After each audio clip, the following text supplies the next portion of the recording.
A couple of weeks ago, around the start of July 2025, YouTube announced that they were going to be updating their monetization policy surrounding unoriginal and repetitive content. This update to the monetization policy is slated to go into effect on the 15th of July, so just a couple days after this episode goes live. And what this announcement said was updates to YPP monetization policies. In order to monetize as part of the YPP, YouTube has always required creators to upload original and authentic content. On July 15th, 2025, YouTube is updating our guidelines to better identify mass-produced and repetitious content. This update better reflects what inauthentic content looks like today. Now, I'm not sure if the wording or that announcement has been modified at all since it was published because there has been a lot of backlash, but following that announcement being made, there was a lot of people raising concerns online, and I'm going to bring a few of them to your attention. The first one that I found was from Dexerto on the 2nd of July, and they said, YouTube is cracking down on unoriginal content with a major monetization change. Starting July 15, channels that do not meaningfully transform clips risk losing monetization. That includes reaction channels, compilation pages, and more. And a post that I saw that got a lot of traction and is actually the one that brought this to my attention was posted a week later on the 9th of July from a Twitter user, SayCheeseDGTL, and what their tweet said was, starting July 15th, YouTube will only pay creators who use their real voice and produce original content. Following will not be eligible for monetization. Reused or repurposed videos, copied content, low-effort uploads, fully AI-generated videos. And in both cases, Team YouTube replied to add some clarification to those original posts. The reply to Dexerto said, "Not exactly. To clarify, this is a minor update to our long-standing YPP policies to help us better identify when content is mass-produced or repetitive. This type of content has already been ineligible for monetization for years and is content viewers often consider spam." And the response to Say Cheese said, "Thanks for sharing. Just to clarify a couple of things. We recently made a minor update to our long-standing YPP policies to better identify mass-produced repetitive content." I just realized the tweet clarifying this is repetitive content. It's just ironic. That's fun to me. Back to the tweet. Channels using AI to improve their content can still monetize as long as they follow our policies. For reused or repurposed videos, our policy there hasn't changed. So I wanted to pull the policy surrounding synthetic or AI-generated content and see what that actually says about being able to monetize any type of video that uses synthetic or AI-generated content. And what it says is, we encourage creators' innovative and responsible use of content editing or generation tools. At the same time, we recognize that viewers want to know if what they're watching or listening to is real. To help keep viewers informed about the content they're viewing, we require creators to disclose content that is meaningfully altered or synthetically generated when it seems realistic.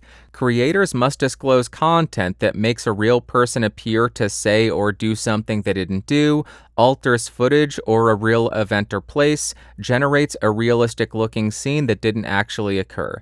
This could include content that is fully or partially altered or created using audio, video, or image creation or editing tools. And then I pulled some examples from that section about stuff that would need to be disclosed as synthetic and then stuff that would not need to be disclosed. As far as what would not require disclosure, that would be applying beauty filters, synthetically generating or extending a backdrop, using effects to enhance previously recorded audio, or using an AI-generated animation of a missile in a video. And then stuff that would require disclosure is digitally generating or altering content to replace the face of one individual with another's, digitally altering a famous car chase scene to include a celebrity who wasn't in the original movie, simulating audio to make it sound as if a medical professional gave advice when the professional did not actually give that advice, showing a realistic depiction of a missile fired toward a real city.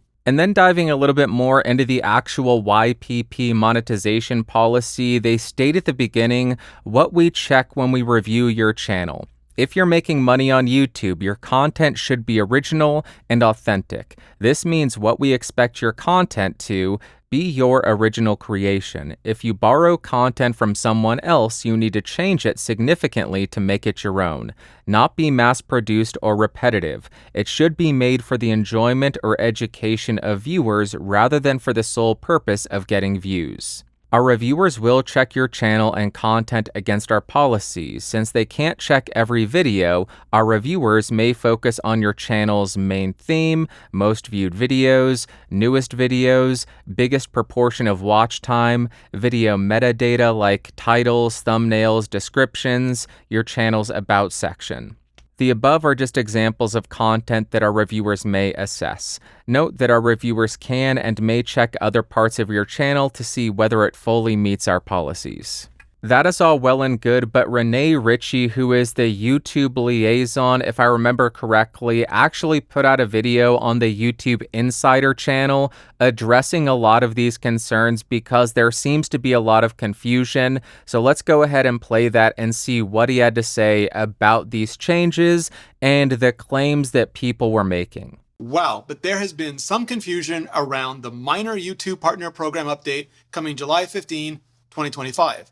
I'm Renee Ritchie, a longtime creator now working inside YouTube. Let's answer some of your most frequent questions and clear this all up. So what's changing? Exactly. Mainly, repetitious content is being renamed inauthentic content. This is to clarify that the policy includes content that's mass-produced or repetitive, which is content viewers often consider spam. This content has always been ineligible for monetization, as we've always required content to be original and authentic for YPP. This is just meant to better identify that. Does this relate to reused content? No.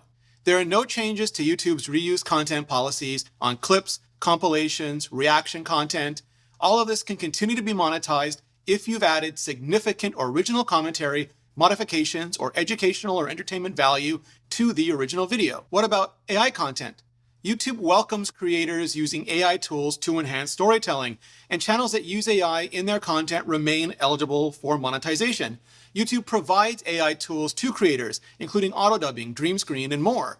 All channels do have to follow YouTube's monetization policies, and creators are required to disclose when their realistic content is altered or synthetic.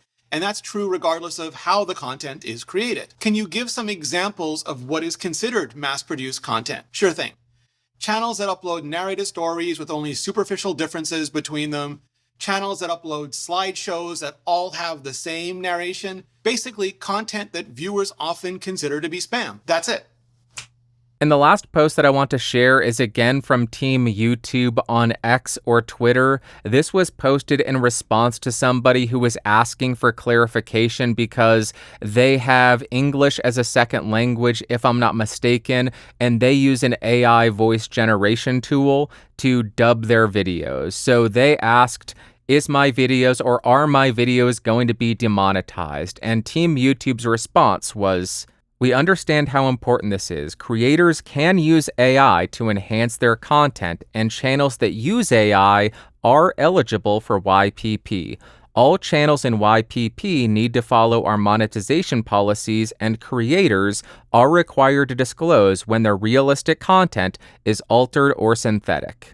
So in conclusion, based on all of the policy that I read, based on all of the posts I saw on Twitter or X from official YouTube accounts, and based on the clarifying posts from Renee Ritchie, who works at YouTube, I don't think that videos that use AI voice generation are inherently or immediately going to be demonetized. As long as you disclose you're using artificial intelligence to generate that voice, and as long as the underlying content is original and not spam. Now, to be completely fair and allow for a little bit of conspiracy, because I love a good tinfoil hat just as much as the next guy, I find the term spam to be a little bit ambiguous. They do provide some very top-level examples, but I find that open to interpretation. It almost seems like the definition of pornography. I can't define it, but I know it when I see it. I can't define spam, but I'll know it when I see it. There are a lot of channels that I don't think are classified as spam. People should be glad I'm not in charge of YPP, because there are channels that I would say spam, I hate it, unmonetized. This is why I don't do any of that stuff. Yeah, that's the only reason, not the fact that I don't work there.